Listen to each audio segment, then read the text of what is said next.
But at that time, we were just learning how to work together effectively. We were just discussing how architectures brings it to life for our customers. We didn't talk near about the number of customer joint successes we'd achieved. And fast forward to today. Every customer I've talked to in the last month gets it. I have been all through Europe, in Germany, in France, and in the UK. The government leaders, the business leaders, they understand that digitization of their countries, their cities, their companies, connecting all these capabilities from sensors to devices will completely transform the effectiveness of their business, their healthcare systems, their job creation. They understand the competition will be about how quickly you make this transition as a company or as a country. Also, as you talk to almost every major industry, whether it's the top retail companies, where I was with the very largest one in the world last week alone, they talk about how their future is about the intersection of digital and physical, and how they must completely transform their organization or they will get left behind. And you talk to healthcare systems, whether it's the doctors, whether it's the hospitals, whether it's the insurance companies up in Boston, they understand what this means to adding productivity for the first time ever to a healthcare system that must improve productivity or it's going to bankrupt the countries around the world. In short, what a difference 1 year makes. Last year at the Internet of Things Forum, it was just 800 of us, and each of us was kind of learning our way along. Fast forward to January at the Consumer Electronics Show. The chart that Doug just showed from Intel in terms of hype, it was the top topic at the Consumer Electronics Show in Las Vegas. By the end of January, when you talk to government leaders at the World Economic Forum, they were talking about how their country could transform. President Park of South Korea about a creative economy. She understands how the Internet of Things could tie together to change process and job creation. President Peña of Mexico understood what it meant to a modern and prosperous Mexico. You begin to look at how quickly this is unfolding, and while I agree it's at the very top of topics today, I don't think it's anywhere near close to being at a peak.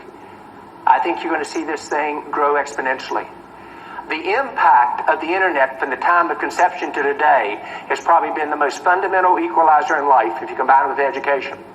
And yet I believe firmly, and I have yet to have anybody really seriously disagree with any facts, the impact of what we're going to do together will be 5 to 10 times the impact over the next decade compared to the internet from its start to today.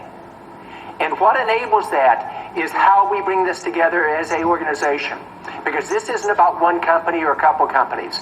To be effective as you tie together all these sensors, all these devices, change business process, etc., it will be about how we as an ecosystem function. But it isn't an inflection point. And while we have many weaknesses at Cisco, one of them isn't getting inflection points wrong. You can feel it, you can sense it. But the scary part is it's going to move with tremendous speed. And each of us in this room knows how many of your companies move with the speed they really want to. Exactly my point. This requires all of us moving together in an ecosystem. It requires a certain degree of unselfishness, which, by the way, will be rewarded with more revenue. And it requires us moving and producing, instead of getting excited about number of devices connected or isn't this really cool where the technology resides, it's about outcomes. And it's how we take this explosion, it is literally an explosion, that will just accelerate. I don't think it will be 500 billion devices by this next decade. I think it will be way past that. And the power of a network, as most of us know mathematically, number of devices squared. As you think about how this occurs, how do we bring it to life as a group? How do we really make a difference in where we're going to go? And how do we lead within our companies? Change. Now, no CEO likes change, to be very honest. But in this market, if we don't change, we will get left behind. And I'll share some data with you very shortly that I think will be a little bit startling.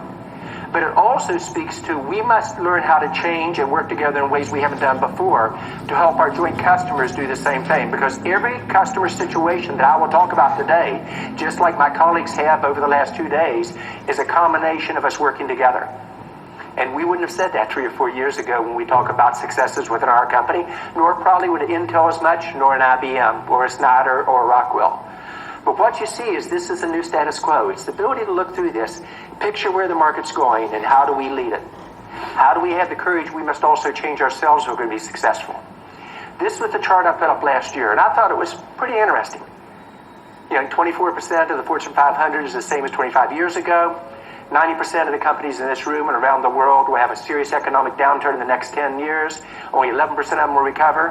And a third of us won't be serious business 25 years from now. I was wrong. It was way too optimistic. What you're going to see, and you're beginning to see the data come out to support it, is probably 40% of the Fortune 500 that exist today won't exist in a meaningful way in a decade. So this offers opportunity, and it offers challenges. It offers an opportunity to lead or an opportunity to follow, and I would argue following is not a very desirable outcome because you'll be one of the ones left behind, a roadkill. It is about how do we sense where this market's going. And I always want to ask you to do something. If you agree with everything I've said today, I will fail miserably. My goal is to make you a little bit uncomfortable because we're feeling pretty good as a group, aren't we? Pretty confident we got this nailed. You can see it coming together. I'm going to tell you, we aren't even close to moving with the speed we need or the coordination. Our own company, this last year, hardest decision I've ever made. We had our best year ever in terms of number of new products, new high-end routers, new high-end switches. We only bring those out about every 7 years. Security took off. Collaboration came back to life. Architectures played. We did a very good job with record earnings, etc. And yet, even though that was probably twice the effectiveness we've ever done in our history as a company, we realigned 6,500 people. And remember, I hired every one of those people myself because we weren't moving fast enough and we had to turn our organization on its head to move with the speed that's going to be necessary to lead as well as survive in this industry. The industry is going to go through tremendous disruption. And you can say, John, I'm just talking about you silly guys in Silicon Valley, you high-tech guys. I have no worry. Cities who don't change will get left behind. Manufacturing companies who don't change will get left behind. The new breed of competitors will be dramatically different than your prior breed of competitors. And the ability to think through this and what it means to you is what we have to jointly bring to our customers. And it's got to be new business and technology models and the flexibility that we haven't seen before. And it's got to be an ecosystem that truly trusts itself so that we can jointly bring solutions to our customers. As every company becomes a digital company, and I mean everyone, and you talk to any of the new CEOs and the established CEOs who've been successful, they are moving rapidly. And you know what their number one worry is? Will their IT team be able to support them? And number two is, can I change the process that goes with this? It does depend upon an ecosystem to pull this off, and it is about digitizing, connecting everything in the world. We did our demos, Jim Grubb and I, probably a decade ago, even further, with connected cars, connected refrigerators, connected everything. We were way far ahead at that time. But being ahead is just as bad as being behind. What is key is to see the inflection points coming and then to re-leverage them as you move forward. The ability to think about what a number of the speakers have talked about very crisply, which is if all you do is connect things and get a whole bunch of data, it's worthless. It's how do you get the right data at the right time to the right device so that the right person or right machine can make the right decision. To do that requires architectures tying together. It requires an ecosystem of tremendous size that operates relatively smoothly. It requires changing process because as all of us have learned, if all you do is automate what you've already got in IT, what's your productivity increase? Almost nothing. It requires a different culture among people on how they make decisions, how they interact with their peers, and a skill set that the universities and others are not training our organizations for. It is the culmination, in IT terms, of a huge number of major market transitions coming together at the same time, which must work together to be able to be successful in this marketplace. It is literally cloud. It's inter-cloud capabilities. It's the convergence of compute power with the network with storage. It's the ability to think about applications that run anywhere in the network, from the cloud to your data centers, private clouds, all the way down to the edge. It's the ability to really capture mobility with BYOD on steroids, with any sensor capable of being pushed additional software to, price points that are going to exceed Moore's Law. So for those of you who are worried about the price of sensors, it's going to come down faster. Same thing with devices as we move forward. It's about how do you bring collaboration to a different level? How do you really take advantage of social networking to change everything from healthcare to demand for new cars as we look out in the future?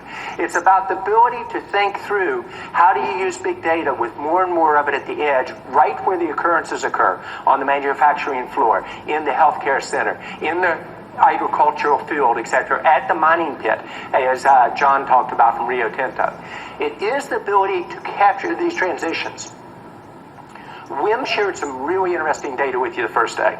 And I figured I'd pick some of his highlights, some of the other highlights that people did, and I was going to put them on a graph.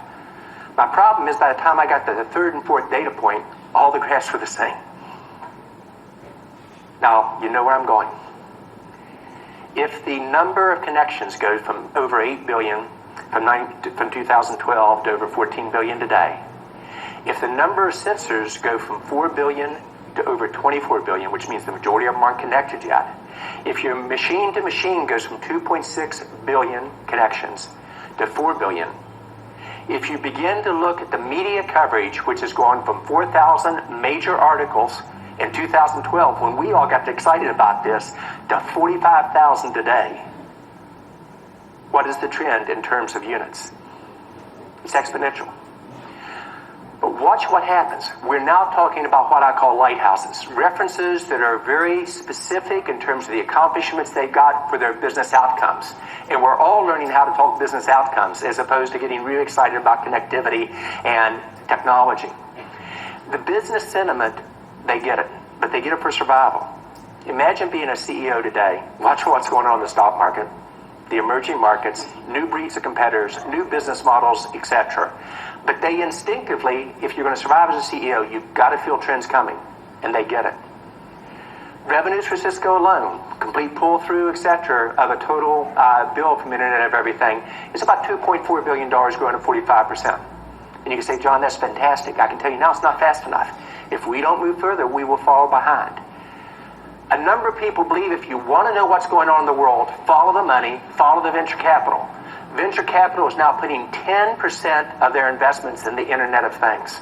And if you want to see cool startups working together, go to the basic exhibit showcase here. 21 new companies, Keith, literally working together, working with the established companies such as Rockwell and Cisco, Intel and others together, and Snyder and other groups.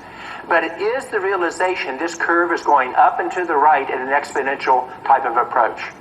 And that's before we really get our act together on applications and a development community to go with it, and the ability to really mine data with the speed that will bring it home. This was a chart that I thought was a turning point for the industry.